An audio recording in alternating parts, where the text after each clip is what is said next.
السلام عليكم، ازيكم عاملين ايه؟ يا رب تكونوا في تمام الصحة والعافية كده. ان شاء الله النهاردة هنعمل كده فطاير سريعة تنفع للفطار للعشاء ممكن كمان للغدا. فطايرنا هتبقى عيش وغموس مع بعض. لو عايزين ناكل من جنبها بقى جبنة، اي حاجة تانية براحتكم، بس هي تعتبر وجبة متكاملة، مش محتاجة معاها اكل جنبها، ممكن كوباية شاي وخلاص كده اتعشت. يلا بينا عشان نشوف فطايرنا الحلوة دي عملناها ازاي مع بعض ومكوناتها السهلة البسيطة اللي استخدمناها. وهنبدأ مع بعض ونقول بسم الله. هنجيب البولة بتاعتنا ونحط فيها بيضتين ونضربهم بالمضرب اليدوي كده كويس قوي. وبعد كده هجيب مج من المية الدافية وهنزله على البيض، خدوا بالكم تبقى دافية مش سخنة قوي. وكمان مج من الحليب الدافي ونحطهم كده على بعض واضربهم كويس قوي مع البيض. وعندي بقى معلقة كبيرة من السكر وكمان نص معلقة من الملح وكيس خميرة فورية. هبدأ ان انا احطه كده وانزله على الخليط كله، وهقلب كل المكونات دي كده مع بعض بالمضرب برضو كويس قوي.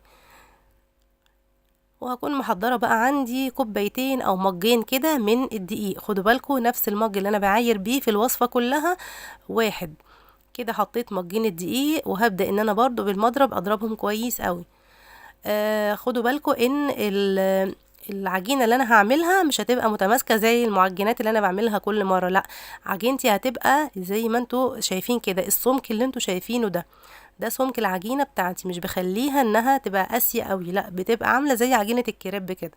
هغطيها طبعا واحطها في مكان دافي لحد ما تخمر معايا. تعالوا بقى نجيب شويه خضار حلوين عندنا. الخضار المتوفر عندك هنشتغل بيه. انا جايبه جزر وجايبه كوسه وفلفل وبطاطس. كل المكونات اللي كانت عندي، الحاجات اللي فاضله في التلاجة طلعتها كده وبدات ان انا اشتغل بيها. بدات ان انا ابشر كده الجزر، وكمان هنبشر البطاطس، يعني المبشره بتاعتي برضو ليها دور كبير في وصفتي النهارده. انا ببشر كده البطاطس اهي. وبعد كده برضو هنبشر الكوسه والفلفل، طبعا هنبدأ ان احنا نقطعه قطع صغيرة قوي.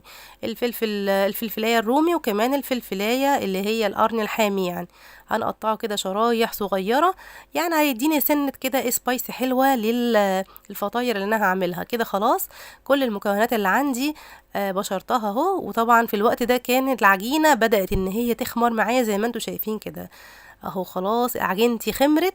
هبدأ بقى ان انا اجيب الخضار اللي انا عملته وبشرته قدامكم وهنزل بيه كده على العجينة بتاعتي واقلبهم كويس قوي قوي مع بعض زي ما انتوا شايفين كده.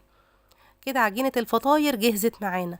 هنبدأ بقى دلوقتي ان احنا نسويها، وقلت لكم ان احنا مش هنستخدم الفرن، لا، احنا هنستخدم الطاسة بتاعتنا المعتادة. هنحط فيها شوية زيت حلوين كده، يعني حوالي نص كوباية من الزيت او ربع كوباية حسب الطاسة والحجم اللي عندك يعني. ونبدأ ان احنا ننزل بقى بالعجينة كده بالراحة ونبدأ نسويها في الطاسة بتاعتي. بسويها اهو زي ما انتوا شايفين، وبخليها دائرية زي ما انتوا شايفين كده. وبعد كده بجيب بقى اي غطا عندي، وخدوا بالكم النار ما تبقاش عالية قوي عشان ما تتحرقش مني من تحت.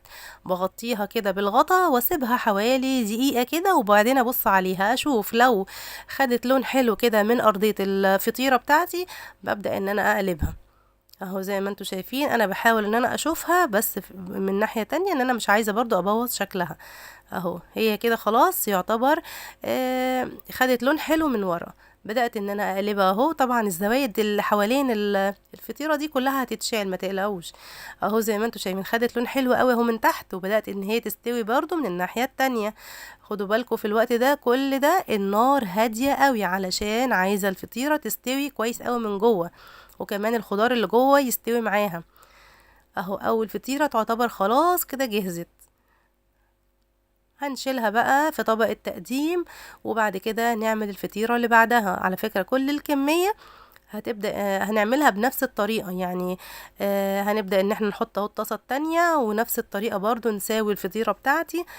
واما احس ان هي خلاص كده اغطي عليها، احس ان هي خلاص بدأت تاخد السوا واللون الحلو من تحت، هبدأ ان انا ايه اضيرها واشيلها من على النار لحد ما اخلص كل كمية الفطاير. على فكرة مجين الدقيق هيعملوا لنا كمية حلوة قوي من الفطاير. الكمية اللي انتوا شايفينها دي كانت من مجين الدقيق. اهي. دي كل الفطاير اللي انا عملتها. بصوا عملت حوالي 6 أو 7 فطاير بالمجين بس. يعني عايزه اقول لكم عيش حلو جدا، اللهم بارك، مليان بقى خضار من جوه وطعمه حلو قوي. خدوا بالكم ان احنا كمان يعني حاطين في العجينه الملح بتاعها، يعني هي متكاملة ما شاء الله. عايزين بقى تاكلوا جنبها جبنة، عايزينها جنب اي حاجة تانية ممكن تغمسوها معاها، هتبقى حلوة جدا. فطاير سريعة، ولو عايزة تعملي اكل سريع كده عشاء مثلا، هتنفع، هتبقى حلوة جدا جنب بقى كوباية شاي. يعني عايزة اقولك هتسد معاكي جدا. دي كانت فطايرنا النهاردة. اتمنى تكون عجبتكم. يا ريت لو عجبكم الفيديو بقى ما تنسوش اللايك والاشتراك في القناة علشان يوصلكم الفيديو اللي جاي ان شاء الله، واشوفكم على خير، والسلام عليكم.